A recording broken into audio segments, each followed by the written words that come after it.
وہ ڈر کے مارے پیچھے کی جانب کھسکتی جا رہی تھی۔ خوف کے مارے اس کے ہاتھ پاؤں کانپ رہے تھے۔ قدموں کی آواز قریب سے قریب تر ہو رہی تھی۔ تبریز خان اس کے قریب سے قریب تر آ رہا تھا۔ اس نے ماریا کا ہاتھ مضبوطی سے دبوچ لیا اور کہنے لگا، رک جاؤ لڑکی، کہاں جا رہی ہو؟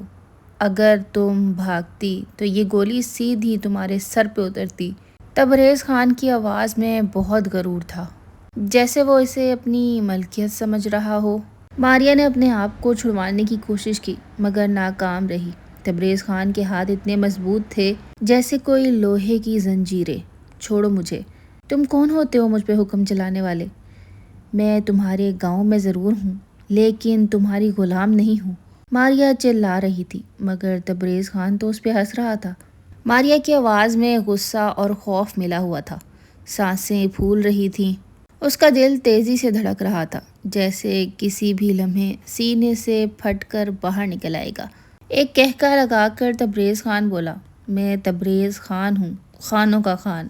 وہ خان جس کے باپ دادا نے اس علاقے پر حکمرانی کی ہے، اور وہ بھی صدیوں سے، جس کے خاندان کا نام سنتے ہی لوگ تھر تھر کانپتے ہیں، اور میں جس چیز کو چاہوں حاصل کر سکتا ہوں، وہ زمین ہو، جائیداد ہو، یا پھر تم جیسی 2 ٹکے کی لڑکی ہو۔ تو تم خوبصورت، اس محفل میں اپنا رقص دکھا کر تم نے مجھے اپنے قابو میں کیا تھا، میری نیندیں اڑا دی تھی، میرے دل میں آگ لگا دی تھی۔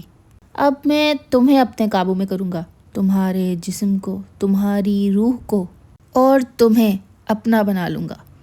یہ کہہ کر اس نے ماریا کو اپنے قریب اور زور سے دبوچا۔ جب ماریا اس کے قریب تھی تو اسے شراب اور تمباکو کی بدبو آنے لگی۔ کچھ دیر بعد ماریا کی چیخیں اندھیرے میں گم ہو گئیں۔ وہ ایک ویران راستہ تھا جہاں کوئی نہیں تھا۔ وہاں ایسا کوئی شخص نہیں تھا جو ماریا کو بچا سکے اور اس ظالم کے سامنے کھڑا ہو سکے۔ کوئی بھی نہیں تھا۔ رات کے پہلے پہر محفل اپنے جوبن پر تھی۔ ہر طرف شراب اور نشے کا زور تھا۔ رنگ برنگی لائٹیں جل رہی تھیں، موسیقی کی آوازیں فضا میں گونج رہی تھیں۔ تمام امیرزادے اپنی اپنی کرسیوں پہ بیٹھے شراب کے مزے لے رہے تھے۔ وہاں پر بیٹھا ہوا ہر شخص ہی نشے میں دھت تھا۔ بہت ساری عورتیں ناچ رہی تھیں، جن میں ایک ماریا بھی شامل تھی۔ ماریا کی ادائیں دیکھ کر سب واہ واہ کر رہے تھے۔ اس کے قدموں میں ایک جادو تھا جو وہاں بیٹھے سارے ہی تماشبین کو مسحور کر رہا تھا۔ ماریا کی آنکھوں میں ایک چمک تھی جو لوگوں کے دلوں کو لبھا رہی تھی۔ تبریز خان ایک کونے میں بیٹھا ہوا ماریا کے رقص کے مزے لے رہا تھا۔ وہ ماریا کو ایسے گھور رہا تھا جیسے کوئی شکاری اپنے شکار کو گھورتا ہے۔ ساری رات یہ محفل چلتی رہی۔ لوگ نشے میں دھت پڑے وہیں سونے لگے تھے۔ تقریباً آدھی رات کا وقت تھا جب ماریا واپس گھر چلی گئی۔ وہ وہاں سے چپکے سے نکل گئی تاکہ تبریز خان اس کو دیکھ نہ سکے۔ کچھ لمحوں بعد جب تبریز خان کی آنکھ کھلی اور ماریا کو نہ پایا تو وہ چیخنے چلانے اور دھاڑنے لگا۔ اس نے اپنے نوکروں کی فوج کو کہا کہ جاؤ ڈھونڈو اس لڑکی کو کہ وہ کدھر ہے۔ کچھ نے بتایا کہ وہ واپس چلی گئی ہے۔ اس نے فوراً اپنی جیپ نکالی اور اس کے پیچھے گیا مگر اسے وہ کہیں نظر نہ آئی۔ اس نے اسے بہت ڈھونڈا لیکن وہ خود بھی نشے میں دھت تھا، اس لیے زیادہ دور نہ جا سکا۔ اس نے اپنی بندوق اٹھائی اور ہوا میں ایک فائر کیا جس کی آواز دور دور تک گونجی۔ وہ بہت زیادہ غصے میں تھا۔ اس نے یہ طے کر لیا تھا کہ وہ اب ماریا کو اپنا غلام بنائے گا، اسے اپنی ملکیت بنائے گا۔ وہ واپس حویلی پہنچا اور وہاں جا کر وہ چیخے جا رہا تھا۔ تبریز خان کی آواز میں ایک پاگل پن تھا۔ رات کے اس پہر حویلی کی تمام لائٹس جل رہی تھی اور تبریز خان کا غصہ پورے گھر پہ ایک وحشت سی طاری کیے ہوئے تھا۔ دور دور تک تبریز خان کی چیخیں سنائی دے رہی تھیں۔ غلام بخش اور دیگر نوکر بس وہاں خاموشی سے اس کی وہ آوازیں سن رہے تھے۔ کسی میں اتنی ہمت نہیں تھی کہ اسے کوئی چپ کرا سکے۔ تمام نوکروں کو یہ معلوم ہے کہ وہ غصے میں تھا اور وہ کسی کو بھی مار سکتا ہے۔ اس کے بعد تبریز خان تھوڑا ریلیکس ہوا اور اس نے اپنے نوکروں کی فوج کو کہا، کل صبح وہ ماریا نامی لڑکی مجھے اپنے فارم ہاؤس میں چاہیے۔ فارم ہاؤس کو ایسے سجاؤ جیسے کسی دلہن کی رات ہو۔ مگر یاد رکھنا یہ دلہن کی رات نہیں، یہ میری فتح کی رات ہے، میری طاقت کی رات ہے، میرے اس نشے کی رات ہے جس میں اس لڑکی کو بتاؤں گا کہ اس نے کس سے پنگا لیا ہے۔ تبریز خان نے اپنے نوکروں کو ایک حکم اور بھی دیا کہ دیکھنا اسے کوئی چوٹ نہ لگے، اس پہ ہلکی سی بھی خروش نہ آئے، مجھے وہ زندہ اور تندرست چاہیے، صحیح سلامت چاہیے، تاکہ میں آہستہ آہستہ اسے توڑ سکوں، اس کے جسم کو، اس کی روح کو۔ اور پھر وہ ایک کہکا لگا کر ہنسا۔ تبریز خان کے نوکر جو ہر وقت اس کے ایک اشارے پر کچھ بھی کرنے کے لیے تیار کھڑے ہوتے تھے، وہ ماریا کے گھر پہنچ گئے۔ ماریا جو کہ اپنے بستر پر ابھی بھی پڑی ہوئی تھی، رات کے واقعے کے بعد وہ بہت تھکی ہوئی تھی اور اسے بخار ہو گیا تھا۔ جب زور زور سے دروازہ کھٹکا تو وہ دروازے کی جانب بڑھنے لگی، لیکن اس کے پہنچنے سے پہلے ہی وہ دروازہ ٹوٹ چکا تھا۔ اس کے نوکر گھر میں گھسے اور اسے رسیوں سے باندھ کر اپنے ساتھ لے گئے۔ وہ بیچاری چلاتی رہی لیکن کسی نے اس کی ایک نہ سنی، اور کون سنتا اس کی۔ جب وہ تبریز خان کے فارم ہاؤس پہ پہنچی تو کیا دیکھا، پورا فارم ہاؤس سجایا گیا تھا۔ لال رنگ کے گلاب، سرخ چادریں اور موم بتیاں جلی ہوئی تھیں۔ اسے ایک کمرے میں پھینک دیا گیا۔ تھوڑی دیر بعد ہی تبریز خان وہاں پہنچا۔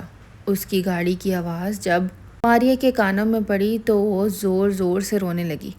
اسے علم ہو گیا تھا کہ تبریز خان نے اپنی ضد پوری کرنی ہی کرنی ہے۔ تبریز خان کمرے میں داخل ہوا، چہرے پر غصہ تھا۔ اس نے ماریا کو کہا، تمہیں ابھی بھی سمجھ نہیں آئی؟ یہاں پر میرا راج ہے، میرا قانون ہے، میری عدالت ہے، میں جب چاہوں، جیسے چاہوں اور جو چاہوں کر سکتا ہوں۔ تمہیں مار کے پھینک دوں تو کوئی مجھ سے سوال بھی نہیں کرے گا۔ اب تم میری ملکیت ہو، تم یہیں پر رہو گی۔ اپنی فتح پر وہ خوش ہو رہا تھا۔ اس نے ماریا کو کہا، تم نے پوچھا تھا نا کل رات کہ میں کون ہوں؟ میں تمہیں بتاتا ہوں آج کہ میں کون ہوں۔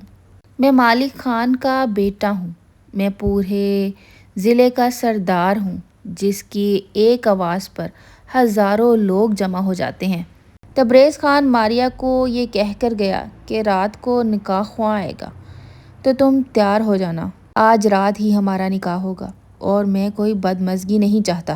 ماریا دیکھو، میں تم سے سچی محبت کرتا ہوں اور واقعی تمہیں اپنانا چاہتا ہوں۔ یہ بات سن کر ماریا سوچ میں پڑ گئی کہ آخر تبریز خان اس سے نکاح کیوں کرنا چاہتا ہے، جبکہ وہ تو اسے بغیر نکاح کے بھی حاصل کر سکتا ہے، اور وہ ایک ناچنے والی سے کیوں شادی کرے گا؟